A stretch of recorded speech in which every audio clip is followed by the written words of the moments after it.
In a town that measured worth in silk and gold, she had nothing but a needle and her pride. As the storm raged and bullets flew, she proved her strength, not with a rifle but with her courage. The town of Dry Creek lay beneath a veil of dust, its streets beaten hard by the sun and the weight of cattle wagons. Wooden porches creaked with the passage of boots, and the saloon's piano drifted in broken chords down the main road. For most, the town was a place of barter and boasting, a place where fortunes were measured in cattle herds and the width of a man's land. For Eliza May, it was a place that weighed heavy on her shoulders, not for what it gave her, but for all it denied. She was the daughter of a seamstress, a woman long widowed and bent by work. From her mother, Eliza had inherited not land nor coin, but the careful patience of hands trained to stitch torn cloth until it held together again. Her days were spent with thread and needle, patching the garments of others while her own dress bore mends too numerous to count. Each stitch she made for herself was a reminder of lack, a line of proof that she had nothing new, nothing fine. At the boarding house parlor, where town women gathered in the evenings, her poverty became spectacle. Laughter floated across the room like smoke curling toward the rafters. "Look at the hem of her dress," one whispered loudly enough for all to hear. Patched again and still fraying. Another shook her silk shawl out across her shoulders, letting the fringes dance in the lamplight. The shimmer meant to sting. Brooches caught the glow of firelight flashing like little suns, while Eliza sat in her corner chair, her hands folded to hide the rough seams of her gloves. Their eyes skimmed over her as though she were furniture, a shadow pressed into the wallpaper. She felt herself shrinking with each peal of laughter, though outwardly she kept her back straight, her gaze lowered. To protest would have been to invite further cruelty. So she bore it, but the sound of it sank deep, the way winter's cold presses into bone. When the hour grew late and the parlor dimmed, she left with her shawl drawn close, though it was thin and offered little warmth. The streets were empty, dust stirred by her skirts. She walked past the mercantile, where fine fabric hung in the window, cloth she could never touch. She thought of her mother, bent still over her own work in the small rented room at the edge of town, lamp burning until the oil was gone. Inside, the air smelled of starch and weary breath. Eliza set her bundle of mending upon the table, shirts belonging to men who never once looked her in the eye, children's dresses from women who gossiped about her poverty. She lit a lamp, its flame shivering low, and bent to her work. The needle pricked her fingers, leaving small dots of blood upon the cloth, but she did not falter. It was not just work. It was survival. There were nights when hunger had driven her to silence, when her belly clenched so tight she feared she might never rise from her chair. There were nights when her mother wept softly, thinking Eliza asleep, speaking to the absent husband who had left her with nothing but debts. And there were nights like this, when the town's mockery pressed so heavily upon her chest that she wondered if she were even visible at all.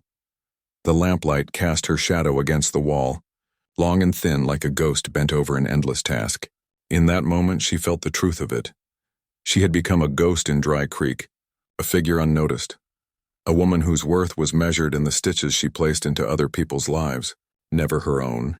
Yet somewhere deep, beneath the weariness and the scorn, a small flame still burned. It was the same stubborn flame that kept her mother's hands moving even when her back ached beyond bearing. It was the flame that made Eliza lift her chin in the parlor, though laughter rattled against her ribs. Quiet, fragile, but unyielding, it refused to die in the wind.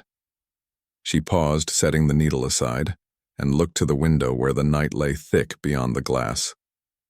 The stars were faint, half hidden by clouds, but they reminded her of a truth she could not quite name. Perhaps that life could shift even for a woman with nothing. Perhaps survival itself was a kind of defiance. Still, the ache of loneliness remained. She pressed her hands together, fingertips rough from thread, and let out a breath she had been holding all evening. Tomorrow would come as it always did. The town would laugh again, and she would return as she always had to her corner, to her work, to her quiet invisibility. But in her heart, though she could not yet know it, the days of being unseen were drawing toward an end. The morning of the cattle auction dawned heavy with clouds. The sky hung low and iron-colored, as though the land itself were waiting for something to break loose. Wagons rolled in from outlying ranches, wheels groaning over ruts. Horses stamped, their breath rising like smoke into the cold air. The town of Dry Creek swelled with voices, the usual quiet streets now alive with shouting ranch hands and haggling buyers. Eliza stood at the edge of the crowd, clutching her basket of cloth scraps. She had no business at the auction, no cattle to sell, no coin to spend, but the marketplace drew her as it did all others. Work might be found in mending saddlebags or sewing buttons torn loose during the day's chaos. Her shawl was thin, worn to threads at the edges, but she wrapped it tightly as though dignity could be stitched from fabric alone. The men gathered in knots, their talk brisk and sharp, the scent of tobacco curling into the cold. The women clustered apart, their dresses layered and bright, eyes keen for gossip as much as trade. Among them, Eliza remained half invisible, her braid rough at the edges, her boots dust-caked. The laughter from the night before echoed still in her memory, and she kept her gaze low, wishing only to pass unnoticed. But the crowd shifted suddenly, and a ripple of silence swept the square. Silas Carrington had arrived. He came not with the thunder of escort nor with the polish of vanity, but with the presence of a man who carried his own gravity. His horse was a dark bay, muscles taut beneath its hide, and Silas sat tall in the saddle. His coat was lined against the chill, yet scarred from hard use, the leather worn at the seams. Dust clung to his boots as though he had ridden half the night, and perhaps he had. Men leaned in to whisper about his vast lands stretching past the horizon, about his herds that numbered in the thousands. Women tilted their heads, some with longing, some with disdain, murmuring of his solitude, of the house too large for one man, of the tragedy that kept him silent. Eliza, standing in her place near the cloth sellers, raised her eyes for but a moment, and he was looking at her. The shock of it halted her breath. She who had become invisible in her own town, who lived in the corners of rooms and shadows of parlors. She found herself seen by the wealthiest man in the territory. His gaze did not dart away, nor did it linger in hunger or pity. It rested steady as though he were taking measure not of her patched dress but of the strength hidden beneath it. She lowered her eyes quickly, heat rising to her cheeks. But the moment lived on, long after the crowd surged back to its noise. The auction began, cattle driven into pens, voices rising in bids, coins clinking in eager palms. Eliza wove through the press of bodies, offering her sewing where she could, mending a torn sleeve for a ranch hand while the auctioneer's voice rang above the crowd. The sky grumbled low, thunder rolling far to the west, promising rain before nightfall. Near the fabric stall, a merchant's cart overturned slightly, spilling bolts of cloth into the mud. Eliza bent quickly to rescue what she could. Her fingers gathered wet fabric, pulling it from the dirt, when another hand reached beside hers, broad, weathered, steady. She looked up. Silas Carrington knelt in the mud beside her, one knee pressed into the earth, his gloved hand lifting the cloth as gently as though it were spun gold. His eyes met hers again, pale, clear, unyielding. "You'll ruin your dress," he said quietly. She shook her head, her braid slipping over her shoulder. "It's been ruined before," she murmured, her voice low, almost swallowed by the din around them. For a heartbeat, silence pressed between them, though the crowd surged and shouted on every side. He held her gaze, not as a man who pitied a beggar, not as one who sought possession, but as though he recognized something he himself carried. Endurance, worn thin but unbroken. He steadied her as she rose, his hand warm against her wrist. The contact was brief, yet it anchored her, and when he released her, she felt its absence as though the air itself had shifted. She gathered her basket and stepped back, heart pounding. Around them, no one seemed to notice. The auctioneer cried another price. Ranch hands argued, women laughed. But within her chest, a new and startling truth stirred. For the first time in years, she had not been mocked, nor dismissed, nor overlooked. She had been seen, and in Silas Carrington's eyes, it was not her lack that mattered, but the quiet strength she carried through each hard winter. As thunder rolled again across the plains, he tipped his hat to her, not in courtesy alone, but in recognition. Eliza clutched her shawl tighter, the frayed edges rough beneath her fingers, and knew her world had shifted in a way she could not yet name. The offer had been made without flourish, without the weight of obligation that so often clung to the words of wealthy men. Silas Carrington had spoken in the measured tone of one accustomed to command, yet careful not to bind her with it. "I've coats and gloves that need mending," he said after the auction. His gaze had lingered, steady as a mountain shadow. "The ranch could use hands as steady as yours." Eliza had not answered at once. She had only nodded slightly, as though the thought must sit with her for a night before it could take root. By the time dawn broke over the ridge, she had gathered her mother's blessing, packed her few belongings into a worn satchel, and accepted what she had at first feared to, a place on the Carrington spread. The road to the ranch wound across pale fields where frost clung stubbornly to the stubble of old grass. The season was turning, winter drawing its white veil over the land. When the great house came into view, it rose from the plain like a relic of some larger, prouder time. Its windows reflected the weak light of morning, its roof lined with snow. A sweep of corrals and barns spread behind it, the fence rails already dusted white. She stepped down from the wagon that had carried her, shawl wrapped tight against the cold. The ranch hands tipped their hats politely, though curiosity marked their eyes. Few women came here and none had ever come to stay. The front door opened to a hall wide enough to echo her steps. Shadows clung to the corners. Though the house was large, it felt half empty, as if silence itself had moved in to take up residence. The air smelled faintly of cedar and smoke. Her quarters were plain but sufficient. A narrow bed, a chest for her clothing, a single lamp whose flame seemed too small against the expanse of wall. Yet Eliza had known smaller spaces, darker rooms, and she did not shrink from this one.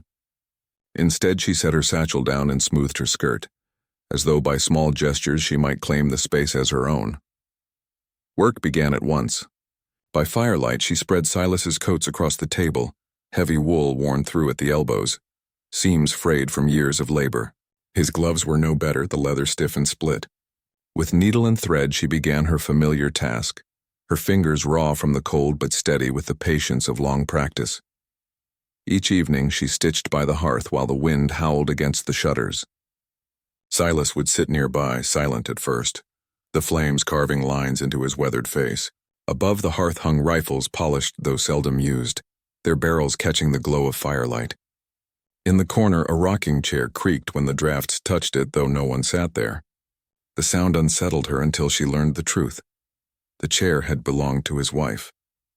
Upstairs, in a cedar chest that Silas had never opened in her presence, lay a wedding dress untouched by years.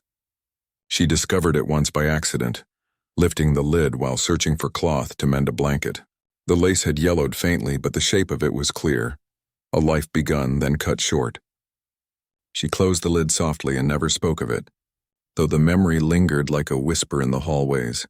Silas bore his own scars, not always visible, but there in the weight of his silences, in the way he stared long at the snow through the window as though searching for something just beyond it. She carried hers too, years of ridicule, hunger, and the ghost of never belonging. Yet neither asked the other for explanation. They let the unspoken stand between them, not as distance but as recognition. The snow deepened as weeks passed. The corrals filled with drifts, the cattle pressed together for warmth. Inside the house, the fire became their constant companion. They shared quiet conversations in the evenings, a few words at first, then more, until the silence between them softened into something companionable. One morning, before dawn, she found him already at the stove, pouring coffee into 2 tin mugs. Steam rose like unspoken prayers into the dim kitchen air. He handed her one without comment, and she accepted it with a nod. Together they stood at the window, watching as the first light touched the hills. No vows were spoken, no declarations made. Yet in that shared moment, Eliza felt a shift, small but profound. She belonged somewhere she had never expected. The days wove into each other like threads on a loom. She mended, he worked the land, and in the long evenings by the fire, they spoke of small things. The stubborn nature of cattle, the winter storms of years past, the creak of that empty chair. Neither sought to banish sorrow from the other. Instead, they let it live beside them, a reminder of what had been endured. And slowly, in the stillness of the Carrington ranch, Eliza discovered that solitude need not mean emptiness. 2 silences joined could make a kind of music.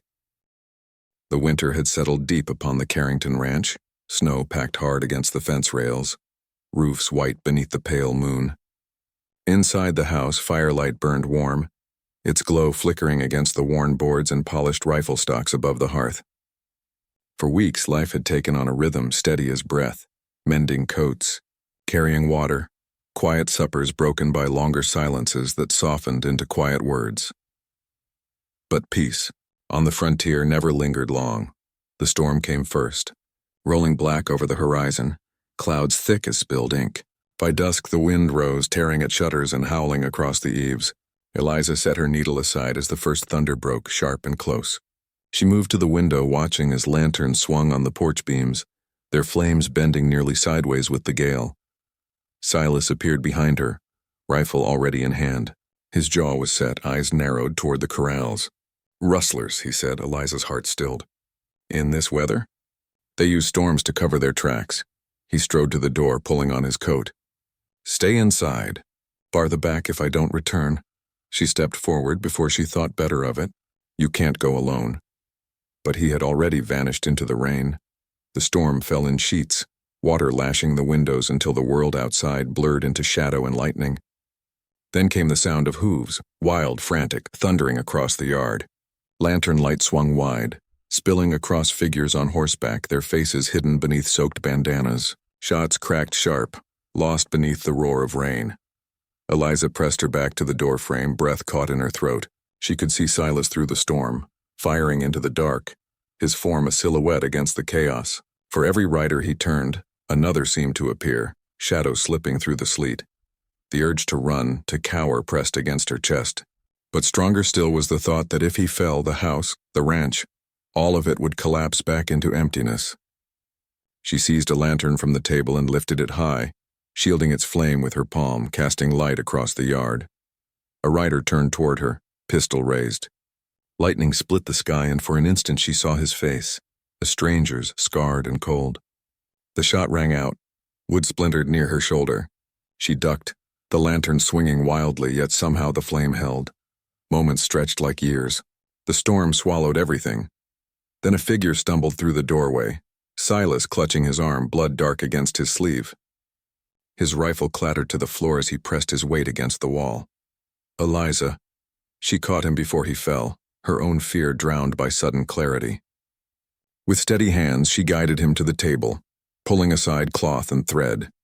The wound gaped raw, yet her hands moved as they always had, precise, unhurried, the same patience she had once used to mend sleeves and hems. She tore strips from her own shawl, binding the wound tight, her braid falling forward as she worked. "Hold still," she whispered, though he had already stilled, his gaze fixed upon her face. Outside, the storm raged on, the pounding of hooves fading, shouts scattering into distance. A final crack of gunfire echoed, then silence, broken only by the drip of rain from the eaves and the hiss of the fire straining in the hearth. Silas breathed hard. Pain etched into every line of his jaw, but beneath it was something else. Astonishment. "You should have hidden," he said hoarsely. "And leave you to bleed alone?" Her voice was steady, though her hands shook when the bandage was tied. For a long moment neither spoke. The storm eased, its fury giving way to the slow patter of rain, a softer rhythm against the roof. The world seemed to exhale. Eliza leaned back, her palms bloodied, her breath uneven. She had not lifted a weapon, had not fired a shot, yet she had stood in the storm, faced the gunfire, and kept him alive. Silas reached for her hand, and not to steady himself, but to hold it. His eyes were pale, reflecting firelight and weariness alike. "You've more steel in you than I've ever seen." She swallowed hard, her throat aching with the weight of everything unsaid. The town's laughter, the years of invisibility, the countless nights she had wondered if she were made of nothing but shadows. All of it seemed distant now, because here, in the quiet aftermath of storm and blood, she was no longer unseen, she was necessary.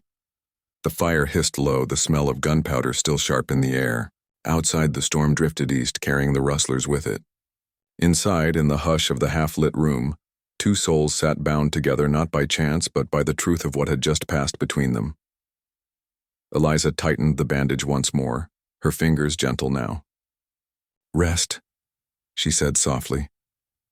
Silas closed his eyes, his hand still holding hers, and for the first time since she could remember, Eliza did not feel like a shadow at all. The storm had passed, yet its shadow lingered upon the Carrington ranch. The corral stood broken where riders had forced their way through, the fences splintered and half buried in snow. A few cattle had been driven off, though most remained, huddled in the frost-bitten pasture. The barn roof bore scars of bullet holes patched hastily with boards. Inside the house, the aftermath settled in quieter ways. Silas's arm was bound tight in linen, his movements slowed by pain. He was a man accustomed to shouldering his burdens without complaint, but now he was forced to yield to stillness. And in that stillness he found himself watching Eliza. She moved through the rooms with a calm born of necessity. She fetched water, stoked the fire, folded fresh bandages with the same precision she once gave to torn cloth. Her steps were soft upon the wooden floorboards, yet her presence filled the hollow spaces of the great house in a way that silence never had. More than once, Silas caught himself lingering by the hearth, eyes drawn not to the rifles above it, but to the rocking chair beside the flames. It creaked sometimes in the draught, a lonely sound, though no one sat there anymore. The chair had belonged to his wife, long gone to the grave. Upstairs in a cedar chest lay the dress she had never worn, white folds preserved like a relic. It weighed upon him like a stone he could not lift. Eliza, though she never spoke of it, noticed. She saw how his gaze would drift, how his hand would rest upon the back of the empty chair before he turned away. She saw the way his silence thickened when the snow fell, as though each flake carried memories he could not brush aside. One evening, the storm clouds cleared, leaving only a soft snowfall drifting through the night.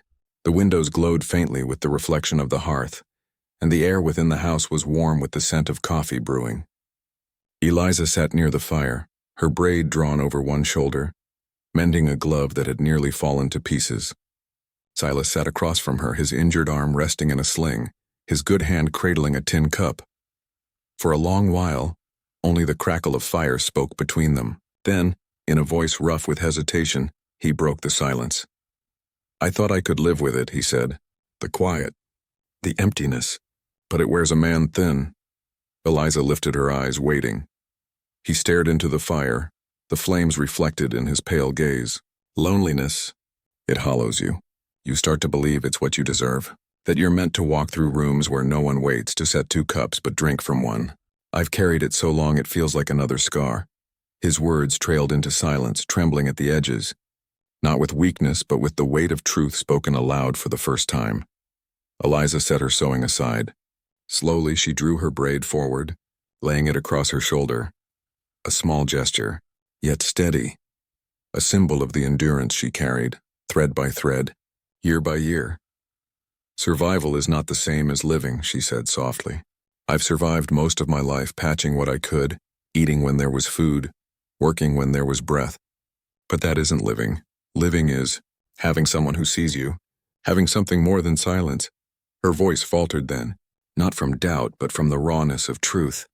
Silas looked at her, and for the first time since she had stepped onto his ranch, there was no distance in his gaze, only a recognition deeper than words, the acknowledgement of a wound that matched his own. They did not speak further. They did not need to. The bond that settled between them was quiet, forged not in declarations but in the simple sharing of truth. Two souls, scarred yet unbroken, sitting in the glow of a fire while snow whispered against the windows.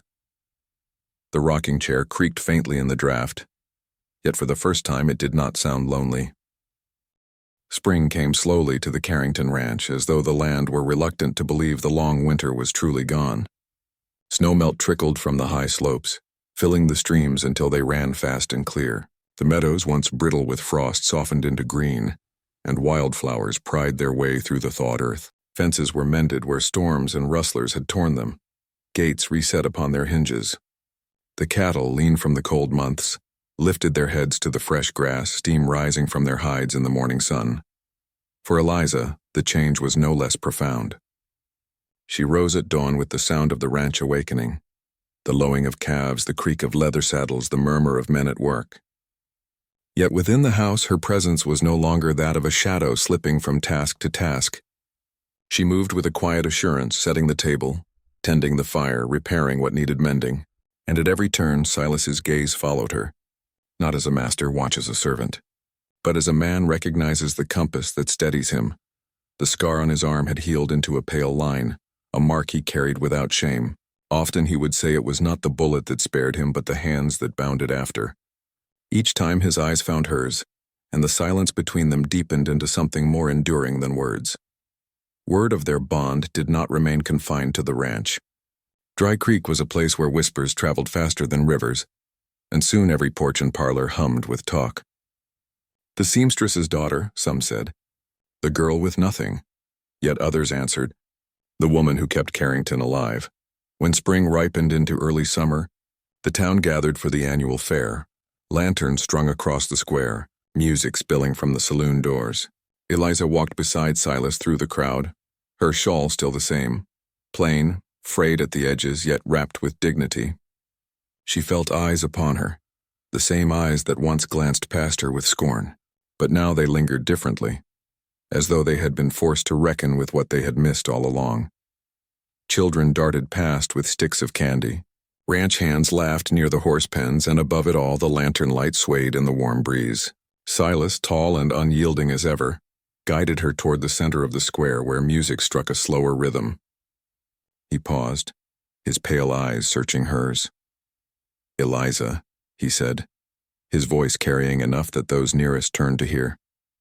This town once measured you in rags and hunger, but I know the truth. You are the woman who saved my life. A hush rippled outward. Eliza's breath caught in her chest, her heart pounding louder than the fiddle. Silas held out his hand. It was not a command nor a grand display of wealth, but an offering, the steady hand of a man who had found in her the answer to his loneliness. She laid her hand in his. Not because she needed a place to stand, but because she had already found it. The crowd shifted, whispers falling into silence until only the music remained. They stepped into the circle of lantern light. The shawl about her shoulders was still plain, her dress still patched. Yet in that moment no silk or brooch in the town could rival the dignity she carried. It was a dignity born not of gold or land but of survival, of fire endured, of storms weathered. For years she had been shamed for having nothing. But here, before the eyes of all, she carried everything. The resilience of a woman unbroken, the love of a man who saw her truth, the promise of a home built not upon wealth but upon shared endurance. The music swelled, and Silas drew her close. Around them the townsfolk watched, and one by one, the scorn that had once clung to her fell away like snow beneath the sun. In the firelit square, beneath the shifting glow of lanterns, Eliza realized she had never been poor. What she carried within her had always been more than coin or silk could measure. And now, standing in the circle of light, she carried everything she was, and everything she was meant to be.